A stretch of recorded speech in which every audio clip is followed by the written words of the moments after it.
Zelensky से Putin जितना बदला लेंगे, बाइडेन उतना ज्यादा खौफ में रहेंगे।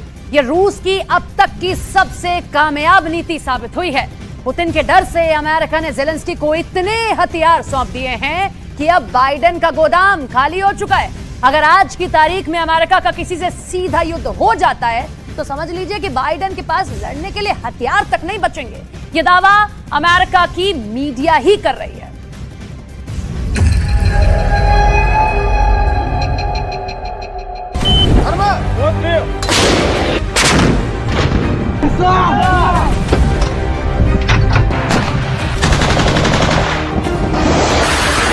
यूक्रेन की मदद करते करते अमेरिका कंगाल हो चुका है।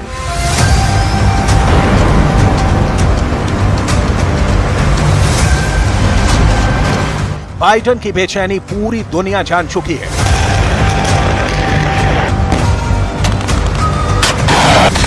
ज़ेलेंस्की की मदद करना अब अमेरिका के बस की बात नहीं, क्योंकि पानी सिर के ऊपर निकल चुका है।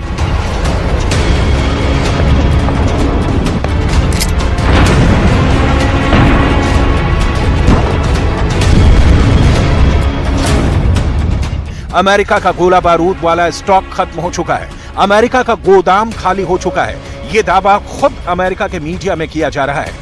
बड़े बड़े थिंक टैंक बता रहे हैं कि यूक्रेन को बचाने के चक्कर में अमेरिका बुरी तरह फंस गया है।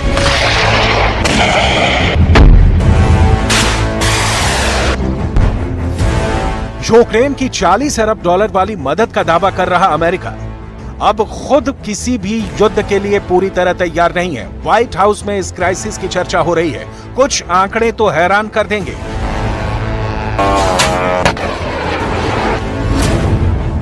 अमेरिका ने यूक्रेन को करीब 11 लाख तोप के गोले सप्लाई किए हैं। ये 155 मिलीमीटर वाले गोले हैं। अमेरिका हर साल ऐसे सिर्फ 85,000 गोले बना पाता है। और अब रिपोर्ट है कि अमेरिका अगर तेज काम भी करेगा तो उसे अपना गोले बनाने वाला गोदाम भरने के लिए 10 साल का वक्त लग सकता है। ऐसे ही अमेरिका को एंटी टैंक मिसाइल जैवलिन का स्टॉक भरने में 8 साल का वक्त लग सकता है। एयर डिफेंस मिसाइल स्टिंगर का गोदाम भरने के लिए अमेरिका को दिन रात 18 साल तक ये मिसाइलें बनानी पड़ेंगी। कुल मिलाकर अमेरिका ने यूक्रेन को बचाने के चक्कर में अपने हथियार खत्म कर दिए हैं। अमेरिका का हथियार वाला स्टॉक पूरी तरह से खत्म हो चुका है। और अब अगर अमेरिका की रूस या किसी और देश से डायरेक्ट जंग शुरू हुई तो बाइडेन का हाल ठन ठन गोपाल वाला होगा। बाइडेन ने अमेरिका को बहुत ज्यादा मुश्किल में डाल दिया है। सोचिए कितने दयनीय होंगे वो हालात जब अमेरिका की सेना बाइडेन को बताए कि हमारे पास तोप हैं लेकिन गोले नहीं हैं, हमारे पास स्टिंगर मिसाइल नहीं है, हमारे पास जैवलिन मिसाइल खत्म हो चुकी है। ज़ेलेंस्की को भी अमेरिका का एहसान मानना होगा।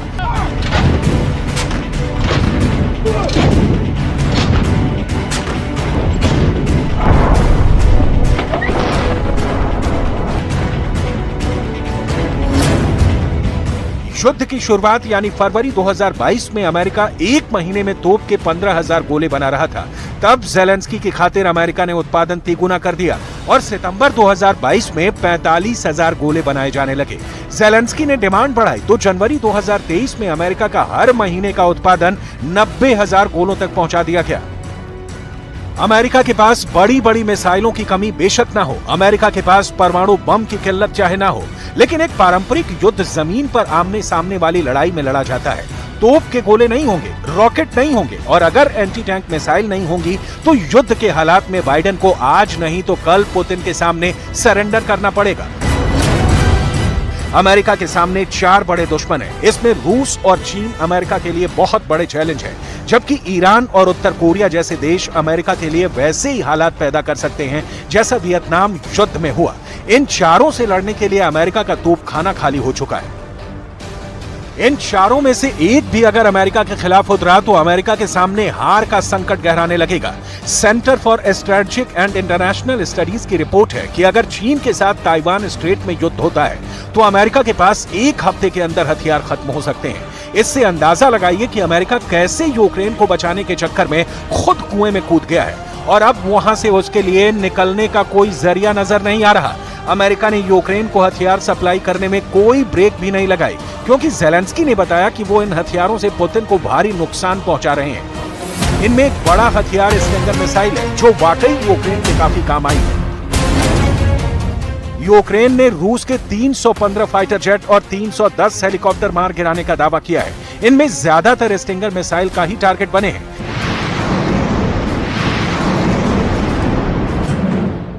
दस सेकंड का वीडियो देखिए जिसमें जेलेंस्की ने अमेरिका से मिले स्टिंगर मिसाइल से पुतिन का सुखोई 25 फाइटर जेट मार गिराया था। यह वीडियो अक्टूबर 2022 का है। पुतिन का फाइटर बहुत नीचे उड़ान भर रहा था। पायलट को यकीन था कि उसका कुछ नहीं बिगड़ेगा। अचानक इस विमान से एक मिसाइल टकराती है और इस फाइटर का मिशन ओवर हो जाता है। पायलट इजेक्ट करता है, यानी वो सीट समेत पैराशूट के जरिए विमान से बाहर आ जाता है। जब पायलट पैराशूट से नीचे आ रहा होता है तब एक दूरी पर विमान को गिरते हुए और आग के गोले में तब्दील होते देखा जा सकता है। ये हमला स्टिंगर मिसाइल से ही किया गया था। रूस का सुखोई 25 काफी नीची उड़ान भर रहा था। तभी जंगलों के बीच तैनात यूक्रेन का एक फौजी अपने स्टिंगर मिसाइल के साथ तैयार रहता है और वो इस मिसाइल को कंधे पर रखकर लॉन्च करता है और फिर स्टिंगर मिसाइल विमान से जा टकराती है। मिसाइल जैसे ही विमान से टकराई, पायलट को इजेक्ट करना पड़ा क्योंकि विमान आउट ऑफ कंट्रोल हो जाता है। विमान दूर जाकर गिरता है, जबकि इस दौरान पायलट वक्त पर पैराशूट की मदद से किसी तरह विमान से बाहर निकलने में कामयाब रहता है। अमेरिका ने यूक्रेन को इतनी स्टिंगर मिसाइल सप्लाई की हैं जितनी उसने पिछले 20 वर्षों में निर्यात नहीं की हैं। इससे अंदाजा लगाइए कि बाइडेन ने कैसे अपने ही गोदाम से ये मिसाइल निकालकर जेलेंस्की की फौज में बांट दी। इस स्टिंगर को मैन पैड्स कहा जाता है, यानी man portable air defence system, जो कंधे पर रखकर ऑपरेट की जाती है, या कहें कि ऐसी मिसाइल जो एक फौजी कहीं भी उठाकर ले जा सकता है और वो उसे अकेला फायर कर सकता है। ये ऐसी मिसाइल होती हैं जो 5000 मीटर की रेंज तक दुश्मनों के ठिकाने, उनके हेलीकॉप्टर और ड्रोन को मार गिरा सकती हैं। इस स्टिंगर के बाद अमेरिका के सामने 155 मिलीमीटर वाले गोलों का संकट गहरा गया है। ये गोला किसी भी आर्टिलरी का सबसे घातक हथियार माना जाता है। ये गोला जहां गिरता है उसके 50 मीटर के दायरे में कोई भी जिंदा नहीं बच सकता। अगर कोई 100 मीटर के दायरे में है तो उसका घायल ना होना नामुमकिन कहा जाएगा। इस गोले की फायर पावर सबसे ज्यादा होती है और ये M777 जैसी तोप से दागा जा सकता है। ये तोप भी अमेरिका ने जेलेंस्की को बड़े पैमाने पर सप्लाई की है। लेकिन अब गोले खत्म होने के बाद बाइडेन ने जैसे हाथ खड़े कर दिए हैं। जेलेंस्की को अब 155 मिलीमीटर वाले गोले खत्म होने के बाद अमेरिका की तरफ से 105 मिलीमीटर के गोले सप्लाई किए जा रहे हैं। जाहिर है कि अमेरिका के पास अपने लिए ही स्टॉक नहीं बचा है। अब सवाल है कि यूक्रेन में चल रहे युद्ध को लेकर बाइडेन जेलेंस्की से पहले खुद को कैसे बचाएंगे। बाइडेन इस बात से बहुत टेंशन में है कि वो यूक्रेन को लगातार हथियार सप्लाई कर रहे हैं। अमेरिका का हथियारों वाला स्टॉक खाली हो गया है। अब उनके सामने बड़ा चैलेंज अपना गोदाम भरना है, जो आसान नजर नहीं आ रहा।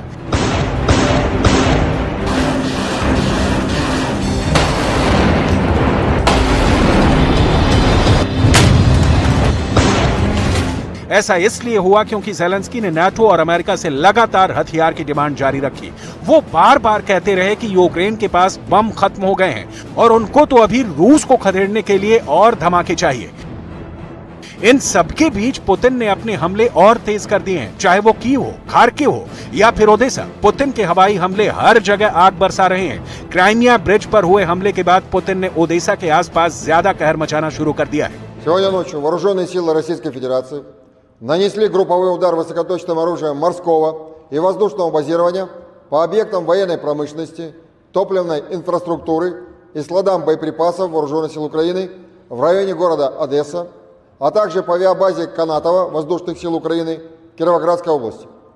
Все назначенные объекты поражены. Цель удара достигнута.